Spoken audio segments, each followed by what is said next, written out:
My name is Robin Clark. Hi, Robin. Thank you for having me.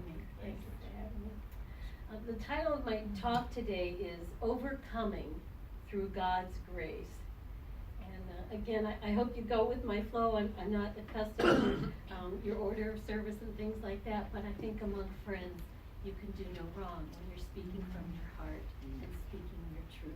And I hope you agree with me. Today, I'd like to tell you a story of how grace has been a part of my family's journey, and perhaps yours. We don't have to earn it, you know. We merely have to believe in it. And when we choose to believe in grace, I can testify our lives can be transformed.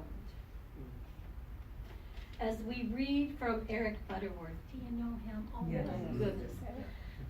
As we read from Eric Butterworth in The Universe is Calling, there is an upward pull of the universe, ever seeking to lift us each to the heights of our true divine nature. It is as real and inexorable as the force of gravity. The universe is calling. Are you listening? Are you listening? He asks us. So here is the story I'd like to share of grace and of my family. My grandparents were raised in the primitive Southern Baptist Church. That's the real name of it. Primitive Southern Baptist Church. I want that to sink in. We're in New England. Back in the 1900s.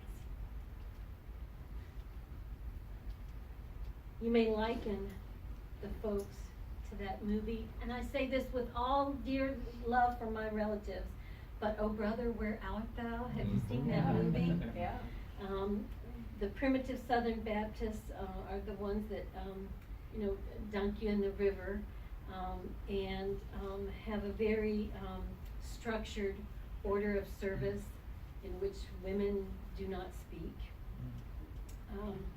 It's very fundamental, and sin is about every other word in my experience, going with my grandmother. The women in my grandmother's church were very industrious, wonderful women. And they cooked, and they cleaned, and they obeyed, and they never were allowed to say a word in church. Get your arms around that one for a minute, will you? Never cast a vote on church business. They never overruled anything men said. And again, repentance was their dominant practice. God bless them. But I saw such a different side of my grandma when we were alone together. When my mom went back to work, my grandma watched me for a time. And my favorite memory is when she would get down on my level and say to me, "Want to have a party?" And I didn't even know what a party was at the beginning, but after I got the hang of it, I was like, yeah, baby, let's have a party. And what you need to know is that the party consisted of a tiny little plate with a few Ritz crackers and a slice of cheese. And we treated it like a banquet. And for me, it really was a banquet of love, caring, and support. Just those little Ritz crackers on a tiny little plate, and her radiant smile. She seemed to have some sort of mystery in her heart, something that pulled me in. I received it as sacred, as holy. Might not sound like much to others, but it's everything to me in my memory. I also want to tell you some of my father's story. And I'll be honest, it's a challenging one. It was difficult, but through the gift of grace, he was able to live, I want you to know this, a really long and happy life. He passed away after a joyful family gathering of his favorite foods, of which he consumed quite a bit. And he was, hear this part, my dad was consistently the most optimistic person I've ever known. You've got to hang on to that part because I'm going to tell you some more about this journey. It's challenging and it was difficult, but through the gift of grace, he did live a long and happy life. Consistently happy. Robert Clark was born in the 1920s to some country folk of little means.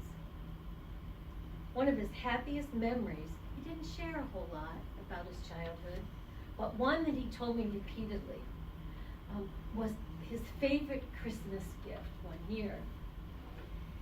His mom made him a sweater. She had unraveled an old one with holes from his dad in order to make him a small little sweater to fit him. And decades later, I still see the smile on his face. You would have thought he'd gotten a treasure chest of gold. But I guess to him at the time, what she did for him, that act of kindness, meant more. What he didn't talk about, but what I know, was that shortly after that Christmas and that little red sweater, his mom died of the flu, the big flu influenza that went back then. And then a couple of years later, my dad walked into the barn to find that his father had hung himself.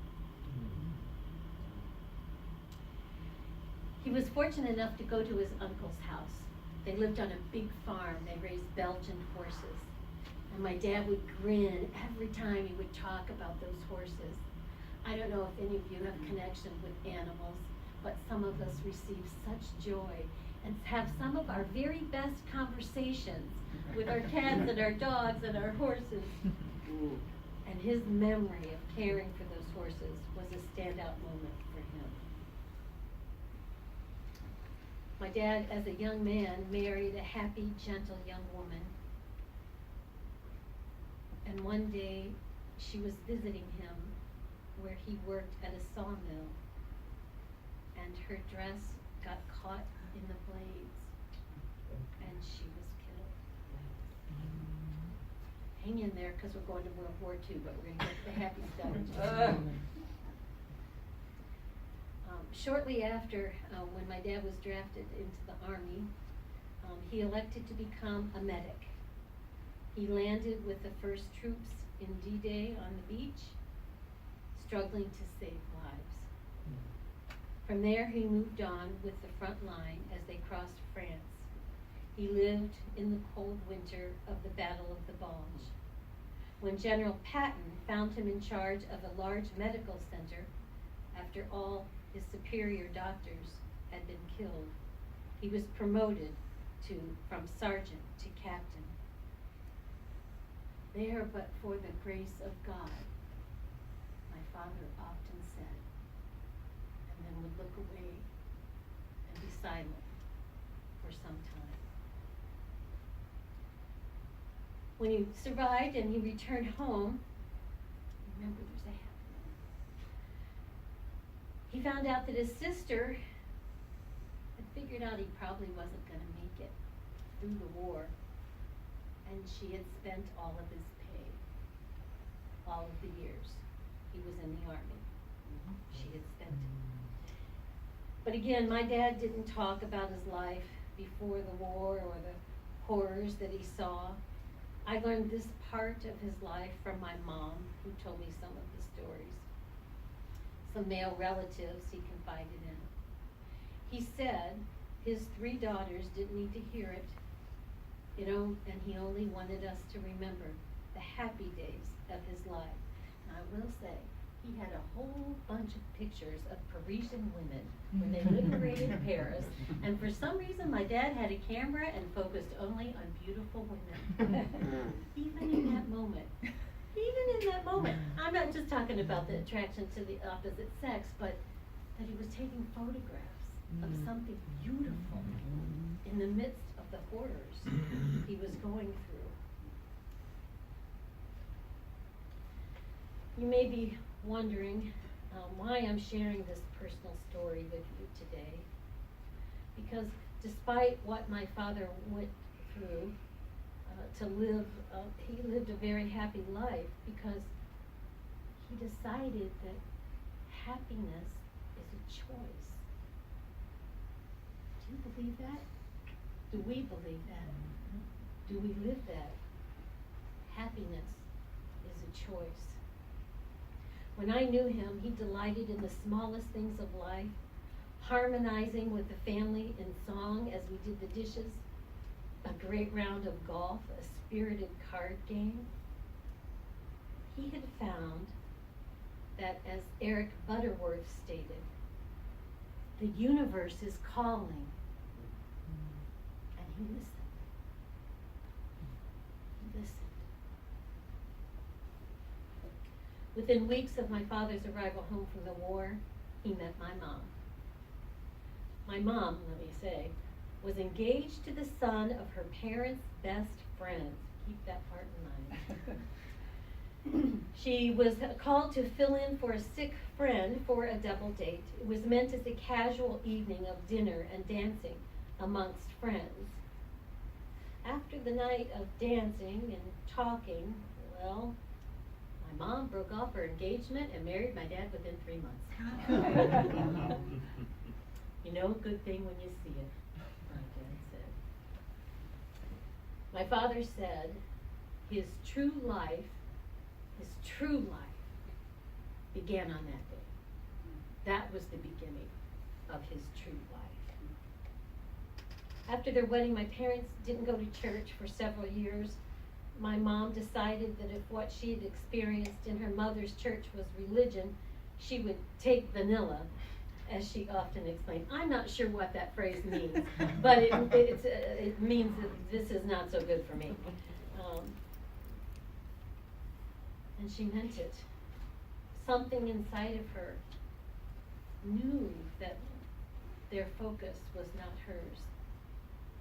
They both felt that if they didn't come away from church with some inspirational teaching stories or joyful encouragement or the sense that life is a precious gift worth living, why go? They just didn't see the point of focusing on guilt and sorrow and sin. And then one day, and this, every bit of this is true, I gotta tell you, one day, our cousin Sissy read an article in Dear Abby. Are you old enough to remember the Dear Abby? Okay, all right. So Dear Abby, somebody wrote in, they're trying to find a church, a faith, a blah, blah, whatever, and Dear Abby said, try the Unity Church. Now, I find this hard to believe, but they swear by it, so it must be. She said it was an alternative to some of the more negative speak that some people have in their churches. She said it was a walk on the sunny side of life. My parents were sold. Now, again, another miracle. As luck would have it, one popped up. Now, you gotta know, I'm from Hamilton, Ohio. It's about this big, okay? It's a tiny little town. And near scandal, the Unity minister was a woman. It just wasn't done. It just wasn't done in Southern Ohio in that time. And it was a couple of months later in January that I was born. That year, our church had a daily, oh, this is so cool, they had a daily noon Lenten service, every day of Lent at noon, a short little service. My mom wanted to go as a new member, So she put me in one of those little Moses baskets, you know, the little woven things, and they put me up on the altar every day through Lent. She took to those unity principles like a duck to water. And I have to say, the Lenten season for me is one of the highest, holiest holidays that is celebrated in our faith. My mom felt that when she went to Unity, she was home for the first time. And that's where my spiritual life began too. I was so richly blessed. And the older I got, the more I recognized the liberating freedom, the power, and the joy her decision brought to our whole family. I acknowledge the amazing gift I was given. Grateful doesn't even begin to express my feelings, which grow as I meet others who had decidedly different experiences growing up. I grew up with a mom who whispered in my ear regularly, close your eyes, you are a perfect child of God, radiating light and love. That's what my mom whispered in my ear every day. She said, honey, you're learning who you really are and how to share your light with others. That's what she told me I was here to do. That's what I'm telling all of you, you're here to do. Share your light with others. Now this doesn't mean that I've had it all easy since. I've experienced several personal health challenges and some brain injuries. But through the tragedies, I've always had my closest friends and family, support people that you adopt as family. And yet, I know truly it was a gift from God. The grace of God that put me in the right place at the right time. And I realized the magnitude of what I'd experienced as I grew older.